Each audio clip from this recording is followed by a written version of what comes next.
and welcome again to another wonderful Africam show brought to you by all of the wonderful people and all of the wonderful animals across Africa. You are watching live today, and if you are wondering who the strange voice is behind the camera, well, nice to meet you, everyone. My name is Ali. And please keep me company. This is a live and interactive show, so we're very happy if you guys send in questions or comments or pretty much anything, as I haven't done one of these shows in a while, so I may not remember all of the things that I'm supposed to say. But jokes aside, it is wonderful to start the year in the Africam show. The year, well, I mean, it is February, but in my heart, we're still on the 1st of Jan because I'm not sure where this year has gone off to. So we are currently watching the camera in Oldonyo in Kenya, which I must say tends to be quite a productive one. And it's so beautiful. I think the last time I did one of the shows or that I watched Oldonyo properly, I think it was very dry, if I'm not mistaken. So it's really nice seeing everything lush and green. Because for one, pretty much across the continent, we are we have a lot of rain, at least for now. So, fingers crossed it carries on that way so all of the animals can still have a bit of rain everywhere. I think even when we were starting, I love it when giraffes just are too close and we have to chop off their heads. I think even across the continents, we've had a fair amount of rain. So I'm trying not to jinx it, but at least in the last while, everywhere you look is looking fairly green, which is a good thing. It's been a hot year, that is for sure. So before I carry on babbling too much about things that don't really matter, I see that we've got some people that are joining and saying good morning. So we've got April Owl. You're saying good morning from snowy Connecticut. Looking forward to the show with your blueberry tea. I've never had blueberry tea. I wonder what that tastes like. I mean, I've had blueberries, but I'm pretty sure that would be a very good thing. Although I must,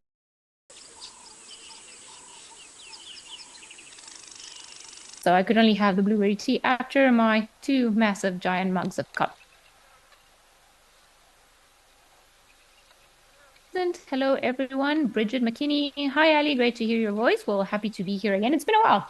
It's been a while since I've done one of these shows. I don't know where life has gone off to. It's just been busy, I suppose. But ironically, one of the animals that I have been seeing the most, because I've been lucky this year to start the year pretty much on safari, and I seem to feel like there are giraffes everywhere. They actually, in the last couple of years, giraffes have been at the forefront of the conservation.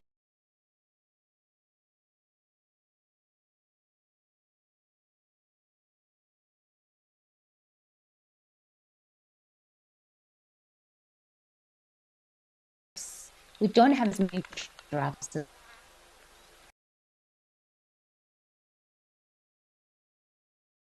Giraffes were mute.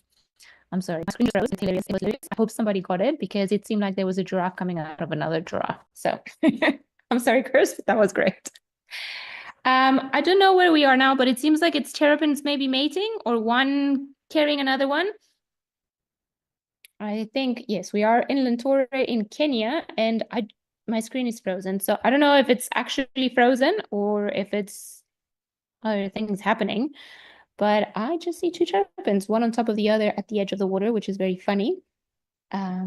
So if you guys are seeing them move, you can just let me know what they're doing. Maybe I can share a little bit more, but at this stage, I'm not sure. If you're wondering why I call them terrapins, and we forget to say this to people that have not been in South Africa before, and as somebody that's not originally from South Africa and not a native English speaker, I first was very confused about the many different names that we give to this shelled animals in this continent. So we've got three, and in case you're wondering, so we've got the turtles. So this appears to be, for all intents and purposes across the world, the turtle. But we are very specific when it comes to turtles. We only refer to them as the ones that live in the ocean. Then we've got the tortoises, which are the ones that look like a turtle but live on land, don't necessarily live in the water or in the sea. Some of them can swim. And then we've got the terrapins, like this ones. I don't know, they seem kind of like a marsh terrapin. And those are the ones that live in freshwater. Oh, there we go. Now I can see them properly sunning, and the one's even smiling. I hope somebody else can see the smile because this is great. Oh, spirit animal right there. If that is not the picture of content, I don't know. What are you saying? Hey. Andy, you're saying howdy. Great to hear my lovely voice on this wonderful day. Well, thank you very much. I really appreciate it. I haven't been around for a while, so I'm feeling a bit rusty. Casper's third ghost. Hello, Ellie, and happy to Milwaukee. Ready with hot ginger and honey tea, shortbread cookie. Today, homemade yum, ready for the show. Alrighty, that I like that. That is good overachieving for a Tuesday. These giraffes are looking at something. I don't know what, but they even since we started in the beginning, it seems like they were all looking towards the left, as if there was something that was just catching their attention. So I wonder, it might be worth it just keeping an eye on this camera a little bit later on, because there could be something interesting around. Look, it could be other giraffes, it could be elephants, it could be a squirrel, or it could be a leopard, or it could be a lion. Giraffes, I feel like we don't give them enough credit, and they're actually really good at spotting other predators. Because they are so much taller than everyone, not a lot of things will go for them. Lions being an exception if they're really hungry or if they've perfected the technique.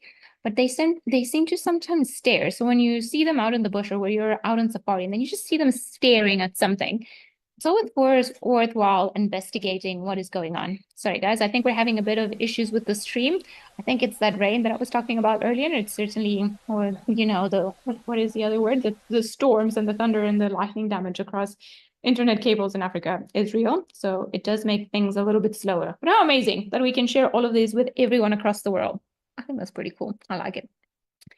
Jean Gale, you're saying good morning from Seattle. The sky is clear blue, but dark before dawn, and it's 20 Fahrenheit or -6. Oh, that is very cold.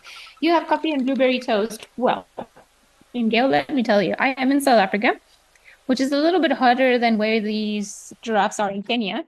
And we are on about maybe, I could actually check my phone and then just tell you, but we're probably on around what, 70 Fahrenheit, and this feels like a cooler day because it's been very hot around this area. So I actually wish I was in Kenya because it's closer to the equator and the weather tends to be a lot nicer than what it is all the way down here in the oven that we live.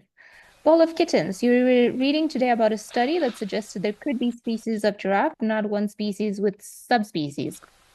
Well, there's been a lot of debate about the giraffes and the subspecies. So originally, we believed that there were 9 different species of giraffes, and then, each one of them or a few of them had subspecies. But the latest study that I read was that we actually have 4 main species of giraffe, which is interesting because they grouped a lot of species together, and this was all done by genetic studies. So they've gotten DNA samples from different giraffes in different areas. Some of them we thought were different from others, and we've regrouped them all. So we have officially, according to the Giraffe Conservation Organization, we have 4 species of giraffe and 9 subspecies of giraffe.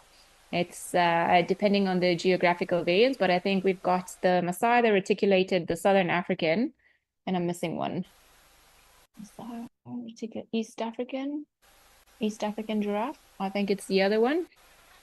It probably has another name, but it is not the reticulated one. So those are the ones. And like I was saying earlier, it's been really interesting that they actually, because they did the study or the results came out, or they published the results, actually, I should say, maybe 3 or 4 years ago, because we think of giraffes as the animals that are always there. They're not particularly aggressive. They just seem to be everywhere. Every now and again, there's a giraffe. And so we tend to not worry about them too much. But then after we did a lot of DNA, then surprise, surprise, they're not doing as well as we thought. Well, this is nice. Hello, kitty cats. I can't tell, but I think it's 2 lionesses. I think that's what I'm looking, if the pixelation is right. And they're I can't speak, coming all the way from Tembi. I do remember this camera. I think the scenery is a lot greener than I last saw it, but it's looking very nice. And days like today are actually, when it's nice and overcast, they're actually really good to go on safari because the animals are not as, I'm going to say grounded, and I'm choosing that word carefully, as they normally are. When it's really hot in the summer and sometimes by 7:30, it's really uncomfortable. Oh, are you roaring? Okay.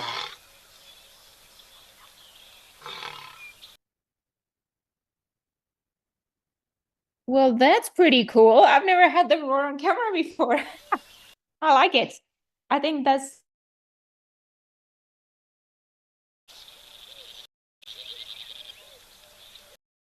iconic, but there's just something about lions roaring.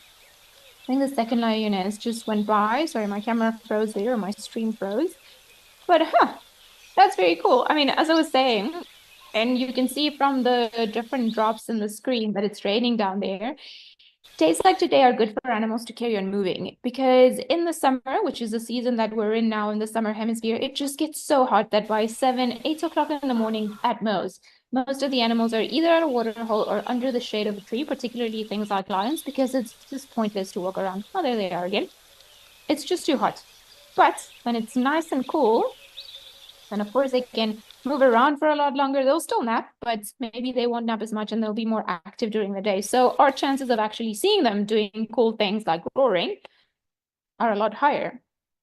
Oh, please roar again. That would be pretty cool. First, it is two Tembi girls. And if you notice the one, or if you're new to the show and you're wondering why it seemed like one had a color, it's because she does. They're generally colored for research purposes. Just to, understand their movements, make sure that they don't go into areas that they shouldn't be going, knowing where they are. It's just for their protection, not really for game viewers or for people that want to see lions to know where they are. That information is just not shared with the public. Amber Co, you're saying waving hello and glad to be here. Coffee for you and thanks for me and all for bringing the show. Well, I am just giving my voice away, but I think the guys, Kirsten and the guys that work in the tech side of this thing, I mean, to me, it's magic. The fact that we can be sitting all together from Seattle to Hood to Europe to wherever we might be in the world, watching a lioness in the sort of southern east coast of South Africa. It's a pretty wacky thought if you think about it. Just want to make sure. I think, yeah. So we're hoping that the streams will settle, but I think we're having a very good view of this lion. These Temri lionesses, they always look so good. Those look so strong. I wonder what they're up to. So the fact that they were roaring could mean that they either advertising their territory because female lions, lionesses. Oh wow, I'm gonna stop talking because I'm very excited about this rhino. Ah, there's two. I've never seen rhino here before. I don't think. I could be wrong, but I'm very excited. Look at them with their little stumpy tails. I think it's hot for you guys, and they're probably coming to the water for a mud wallow to cool down. You see the rhino in front also has an ankle monitor. That is not because he's on parole. That is the equivalent of a rhino's telemetry. So the same as we saw the color for the lioness, the rhinos tend to have it on their ankles because imagine trying to fit it around their neck. So there is new technology that is coming out with the rhino. So sometimes nowadays, I've seen it in quite a few rhinos around the Greater Kruger area. They're putting a little tag on their ears, which has a little solar panel at the back, and it apparently works like a charm. I'm not imagining it. There is an ankle monitor on this rhino, isn't there? It doesn't really affect them. They can get in the way. And I did ask this question once when I was chatting to some people about the ankle monitors for rhino, also not reserved in the Eastern Cape. And then they just said that it doesn't seem like it's got any issues. Sure, sometimes a little sand can get in there and then, they can get a bit of a rush, but it doesn't affect them massively. And the monitors are very, very small and they last for a very long time, which is very important because to put one of these things on any animal, but especially big things like rhinos and elephants, you have to sedate them.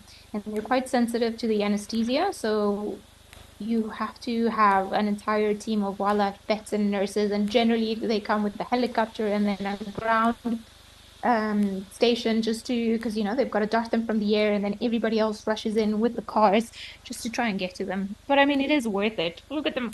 I'm so excited about this rhino. I could probably just chat on the whole day about rhinos.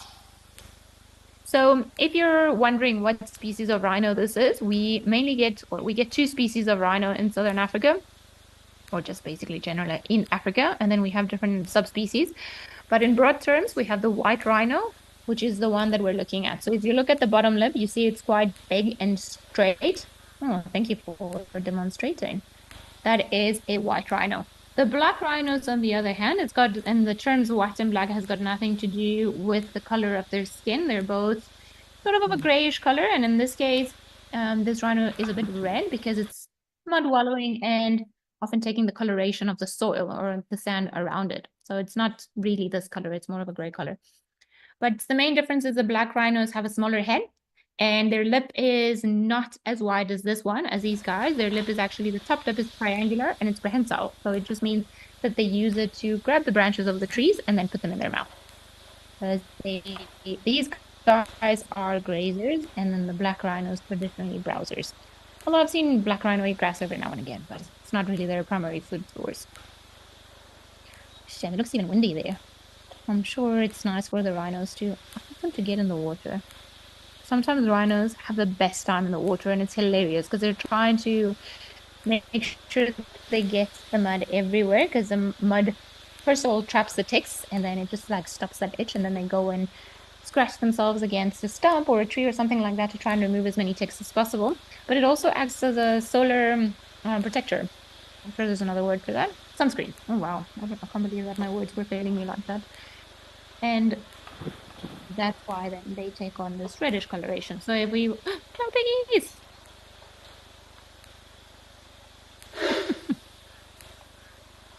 You hear that rhino puff.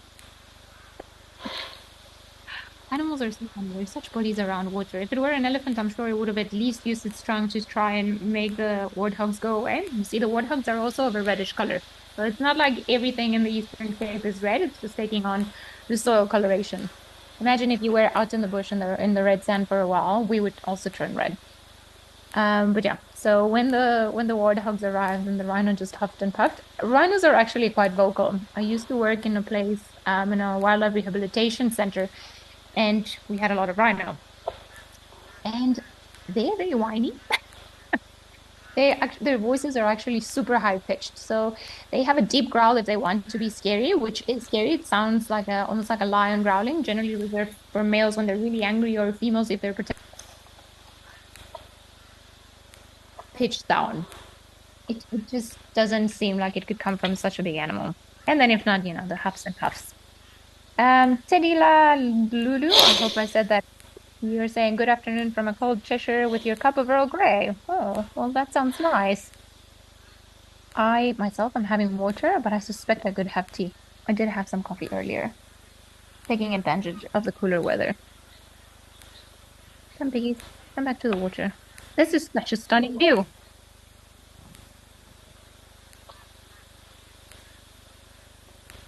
And that warthog mother has done well. I think I counted 4 little ones. And the man has probably not had a drink the whole day because it seems to be drinking quite a bit. Oh, here come the oxpeckers on top of the rhino, the freeloaders. Oh, okay. Rebel little piggy left behind. 1, 2, 3, 4. I think she's done really well.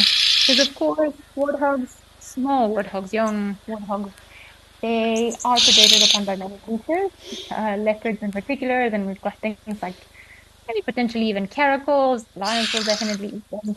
And hyper is a big thing for them, especially in the summer when it rains a lot and it gets very cold, and the moms have got to suckle them quite often for them just to be able to metabolize all of that food and maintain their body temperature. The rhinos know it. JJ, you're wondering if a rhino would attack another animal. Well, it depends. If it's self-defense, then yes, for sure, but not unprovoked. There's also animals. If it were a time of stress, let's say if this rhino is here and then another rhino comes around, or if it's, it's a big territorial bull and then another territorial bull comes, then they might fight for territory to assert their dominance and their area in a particular way. But rhinos don't, or animals in general, they don't just attack other animals for no reason. So we even saw now when the warthogs came around, sure, the warthogs are smaller and then they will allow them to come by. But he just huffed and puffed and then just allowed them to sort of stay around there. So as long as everyone has a space that they're comfortable, a personal space that they're comfortable with, and no other animal invades its personal space, especially if it's a predator, then you'll see that they're pretty tolerant of one another. Now, if a lion, for example, had come around, this rhino wouldn't have acted that way. It probably would have either huffed a little bit more or try to chase them away or just run away too. They can be tolerant of other creatures, of other herbivores, other animals they know that don't pose a threat to them. Tim, you're asking what my favorite animal was to rehabilitate. Well, rhinos, absolutely. It was a rhino that changed my life. It was a rhino that made me decide to come and live in South Africa or to stay in countries where they have rhinos. So, and they're incredible. You look at them and you think it's just a giant tank, right? It's a big animal. It kind of leads a solitary life. The moms are with the young ones, and you don't really expect them to have that much of a personality. I didn't anyway. And then when I was faced with the first one that I worked with, it was a white rhino. I couldn't believe the amount of personality that this little creature had. It was caring, it was manipulative, it was cheeky, and you can just see if you spend enough time with the animals, like even like imagine a dog. If you've got a puppy, you'll know when your puppy's manipulating you or when it's trying to play. And I couldn't believe how much personality it had and how much, it wanted to manipulate me. It was a bit upsetting at times because, but they definitely have a lot more personality than what you might think. And they like certain people and they don't like other people. They make their own. Jack de Boer, you're saying that rhinos can run very fast. This is also true. They are very, very fast. As a matter of fact, I think it's about, I want to say between 40 and 50 kilometers an hour that they can sustain a trot.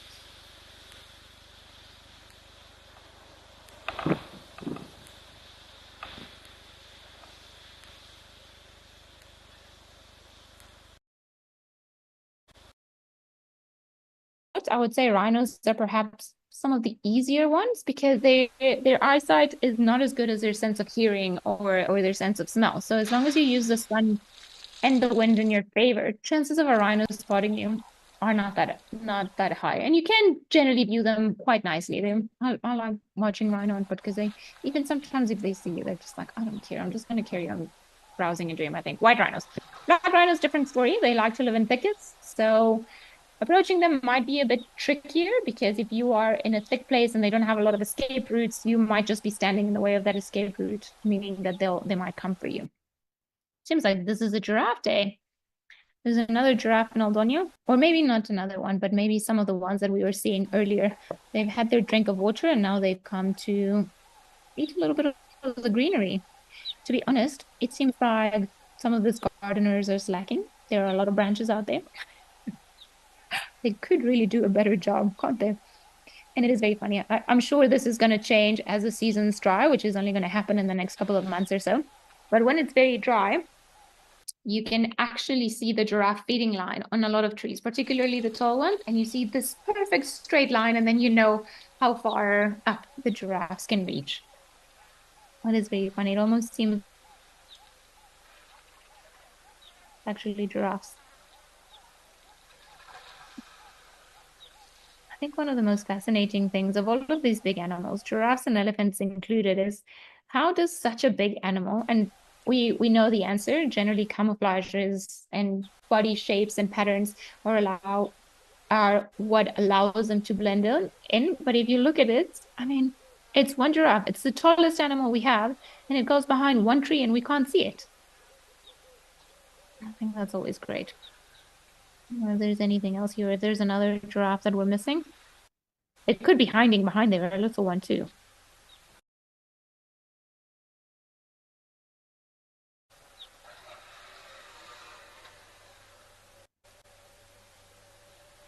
Ah, I thought it sounded familiar. Hello. Nice big elephant bull having a drink.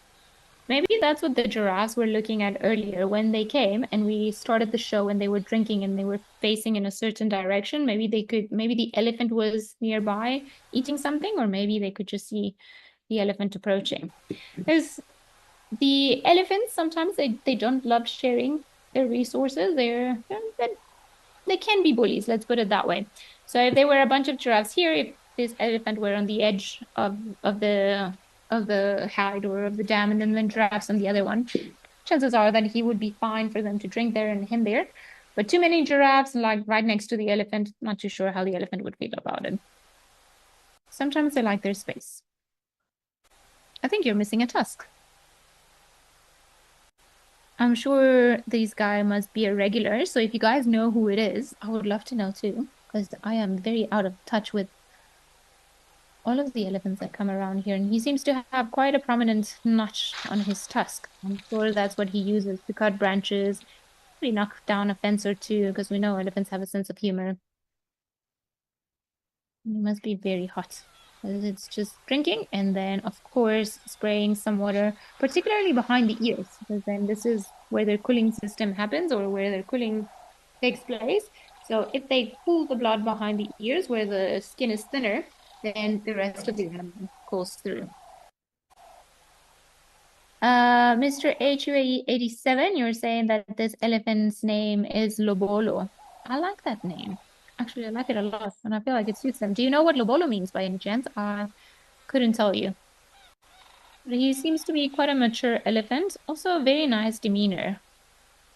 Seems like he's also ripped about half of his ear. He kind of seems to be almost like an Indian elephant. You know, one of the main differences between the Indian elephants and the African elephants is the size of the ears. Indian elephants have slightly smaller ears. African elephants tend to have larger ears because it can get hotter around here, so they need a bigger cooling system than the Indian elephants. And then if you look at the tip of the trunk, that is another quite a big difference between the Indian and the elephants. The African elephants have it's called a finger or a tip of a finger on the top and at the bottom of the trunk, whereas the Indian elephants only have the one at the top. Look at you. You seem so happy.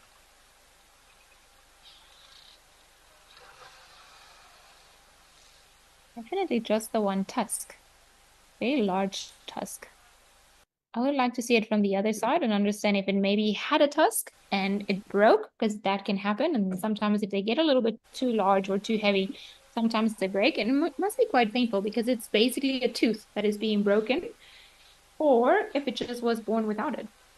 It's been demonstrated, and it was actually a study done in Mozambique of all places, that we have, through poaching and hunting, almost extirpated big genes for massive tusks from the elephant population, which is really sad if you think about it. Okay, I've got quite an information about this elephant, which I'm going to read out to everybody. So Lobolo has been adopted and named as a wedding gift. Oh, that's lovely. By Henry Palmer to Robin and Tessa of taken from the old Swahili word for the price to be paid by the husbands to the bride's family on the day of the marriage was carefully and rather cheekily chosen. So the lobolo is also the dote that you have to pay when you want to marry someone. And this young bull likes, oh, sorry, this is going away, likes to hang out with another elephant named by Elephant Jin called Spirits. Well, isn't that ideal? I love this. This is such a great story. But you see, on this photo of Lobolo, because I've also been sent a photo, he had both tusks. And I don't know if it's just the angle or, maybe the pixelation on my computer, but it almost seems like he's only got one. So I think maybe I'm just going to read about this a little bit later on and then just find out what it is that happened to his tusk. Maybe he got into a fight with another elephant. Maybe he broke it pushing down a tree. Many things could have happened. This is very funny that it's Lobola and spirits. I like it. And there is also, I think there was even somebody tried to make a gin using elephant dung. I suspect it's the same one. I don't know if they're using dung though. So I don't want to speak ill of any gin, but it's quite an interesting process, isn't it? What a lovely afternoon this elephant is having.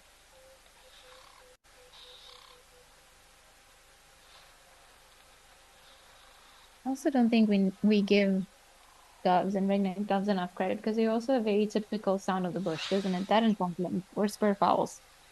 They're always chatting away and making noises.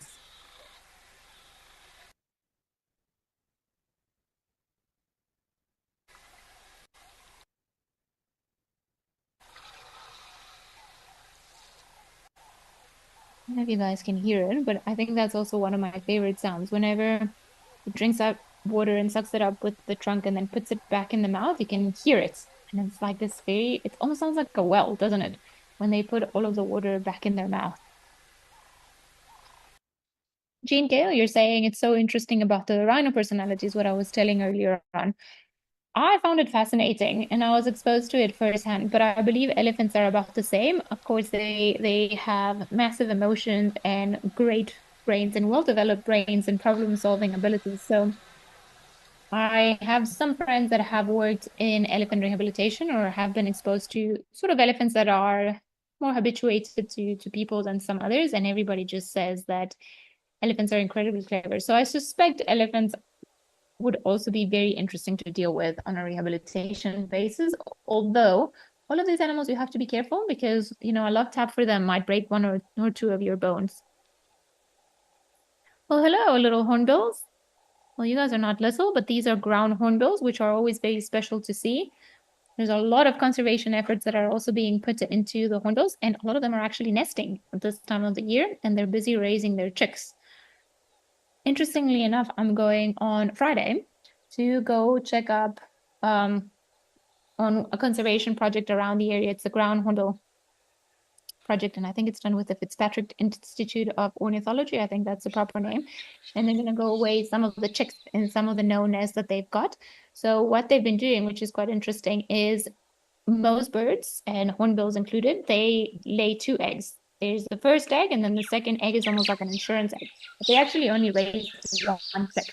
So what a lot of the researchers have been doing in the past couple of years is just to try and help with the numbers and the rearing of the chicks is that they will actually take the second egg, or they wait for the first one to hatch and then they take the second one and then they hatch it or they rear it themselves and they reintroduce the animal. They reintroduce them back into the wild. Sorry, I don't know if that was clear. So this is in Wangi Safari Lodge. Nice new location. Wangi is one of my favorite places in the entire world. I just love that area. I don't know what it is about it, but it's beautiful. It's really stunning. So I'm sure there are some nests around there because this is the time, the season where the chicks have hatched. There's a lot of food available. So they are generally communal nesters. So you'll find there's the pair or the parents, and then the offspring tend to stay a couple of seasons to help rear or learn how to rear a chick, and then they go off and find their own partners and start their own flocks. So it could be these ones could have a nest somewhere, and then maybe they're just getting some food, and then they're going to bring it to the female if she's in the nest, or otherwise they could just be getting some food for themselves and then taking it back to rear the chick because they're big. I mean, imagine something.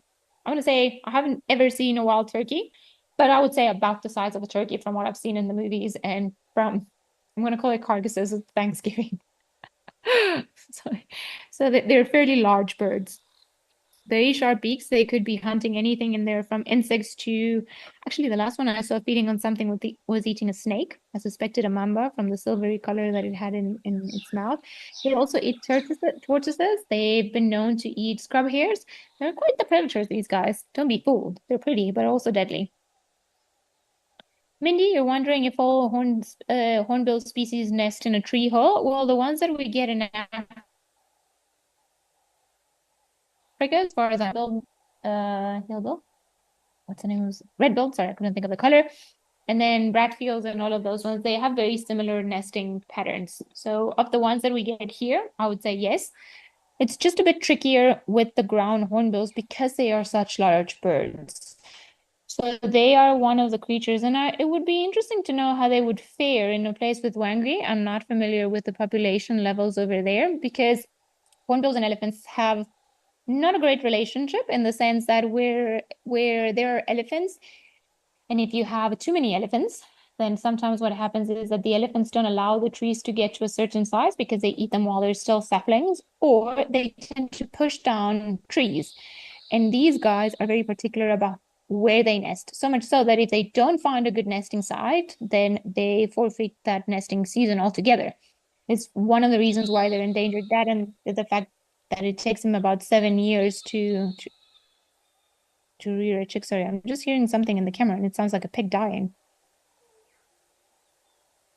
I don't know if I imagine it was a very sharp. I don't know if anybody else heard it or if it's just a bird making a noise. Oh yeah, I hear it now. Yes, I agree with you. Cursed, a baboon shouting. Yeah, I was thinking there was a kill happening and a warthog was being killed, but no. Definitely baboons having a disagreement. while the hornbills carry on. So as I was saying, so part of the issue is that if you have too many elephants in an area and it starts affecting the tree, let's call it the tree quality or the amount of big trees that you have in an area, the hornbills are one of the, or the ground hornbills are one of the first creatures that are going to suffer from it because they won't have enough breeding sites. And now Wangi National Park is an area that is about half of the size of the Kruger National Park, still fairly big. I think it's 1.2 million hectares, if I'm not mistaken, 1.2, 1.5, something like that. But they, according to the last census I read, they have about double the population of elephants. So if you can imagine, that is a lot of elephants. Oh, there's the baboons that were shouting earlier. And some impala. And the marabou stork, because why not? Guys, that was a lot of noise, let me tell you. Baboons are not animals that are quiet, are they? Seems like it's also raining in Wangi. I mean, it could just be insects, but it could also be little little rain here and there. I just want us all to feel connected about the rain today, just because we finally have a rainy day and it's raining.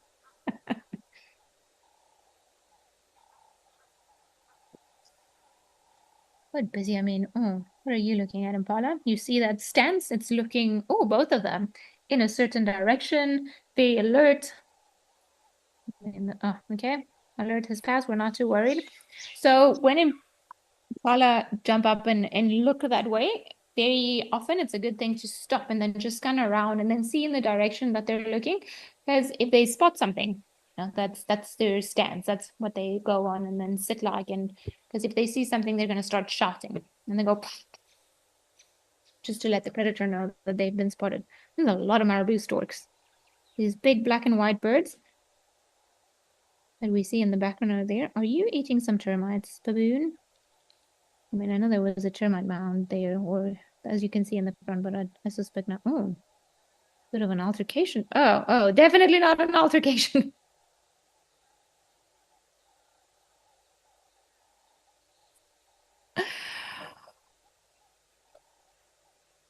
I am not sure this was proper mating. This actually seemed like something else.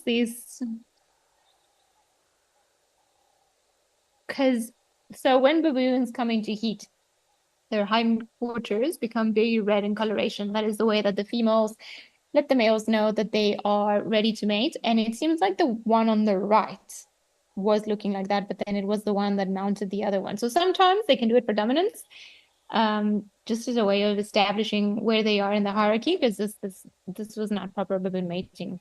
And then all of a sudden, straight away, the one on the left started grooming the one on the right. So no altercation, but I'm not sure it was love either. Well, it is springtime, so you never know what funky things might be happening out in the bush. Oh, you must be full of ticks. You know, I've been taking my dog for walks around this area, and this summer I had the unfortunate event yet again of finding myself somehow in the middle of a tick nest, and I woke up the one morning with I think I pulled about 70 of them off of me. 70 tiny little ticks all over my body. So if that is atrocious and it's so itchy and it's disgusting, I cannot imagine what these animals go through. I would also just, go beating other humans around and be like, please take them off of me. They are not fun to have, I can tell you that much. And at this time of the year, well, of course, it's the time of plenty. So you see how many animals there are around. There are a lot of babies. The weather is favorable. Animals are in much better condition, so a lot of ticks can hang on to them. There's another young baboon shouting somewhere. That one marabou stork just behind those looks very muddy. Could be a juvenile, and it's just like it doesn't have the right coloration yet, but it just looks dirty, even for a young marabou. Maybe it just needs to go have a bit of a shower somewhere.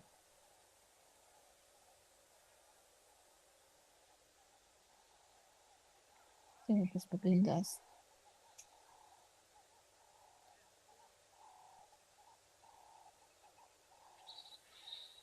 Kara, you're saying, going back to our hornbill conversation, that you're pretty sure that all hornbills seal the female inside the nest to raise their chicks. Yes, the ones in Africa do. I know there are other species of hornbill across the world, so I can't speak for those ones, but the ones that we've got in this area, yes. The red-bill hornbills do it, the yellow-bills do it. Actually, the female ground hornbills also get into the nest and lose their feathers and mold while they're in there. Again, if they leave the nest and seal it up again and feed the chicks, yes. So when they leave the nest, they seal it up because that is protection for the chicks, and then they'll come and they'll feed the chicks from that cavity until the chicks are big enough that they'll break open and start moving around with the parents or start foraging with the parents. So that's pretty straightforward. It is actually very cool. I found a hornbill nest not too long ago, and we just saw the male and the female bringing food. I think it was a grasshopper or it was locust, maybe something like that, a small insect, and then they were bringing it, and you could just see this little bit coming from the hole. So that was very cool. Mindy Tilipa, you were asking if we have Lyme disease in South Africa. We do not. There have been some reported cases, but when we are out here with ticks, we worry more about tick bite fever than anything else. And it's still not incredibly common. So it's not like if you get bitten by a tick that you'll get like I did recently. I mean, if I lived in a place with Lyme disease, I would probably be panicking. But the ticks that I had, or your biggest worry is tick bite fever, which feels very much like you had a really terrible flu. It is curable, it is treatable, really bad headaches. So unlike Lyme disease, I believe Lyme disease is very complicated to diagnose, and it can go unchecked for a long time while people try and figure out what you've got. So there's nothing really, there's no injection or medicine we can have to prevent it. Our best bet is just to not to walk in areas that are full of ticks, like long grass or paths like near close to water. Water are always full of ticks. Even when I was working in rehabilitation, whenever we go to Waterbug, we would dread it because we knew we were going to get a lot of ticks.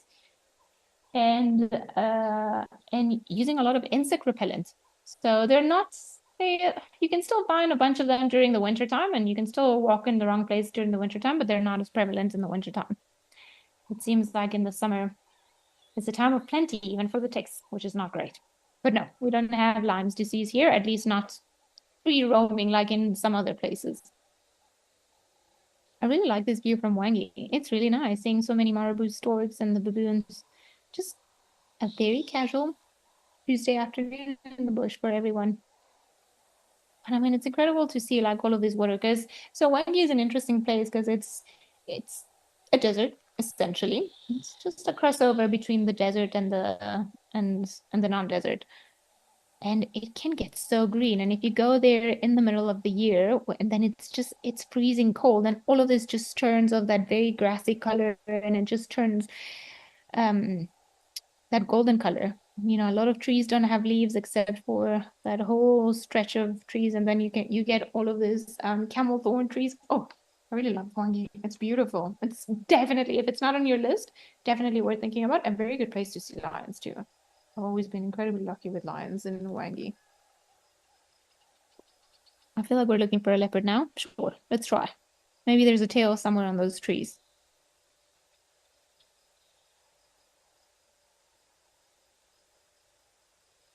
I mean, it almost looks like there's a lion sleeping at the back leg, legs open and all, but it's a stump, sadly. Oh, so apparently news from...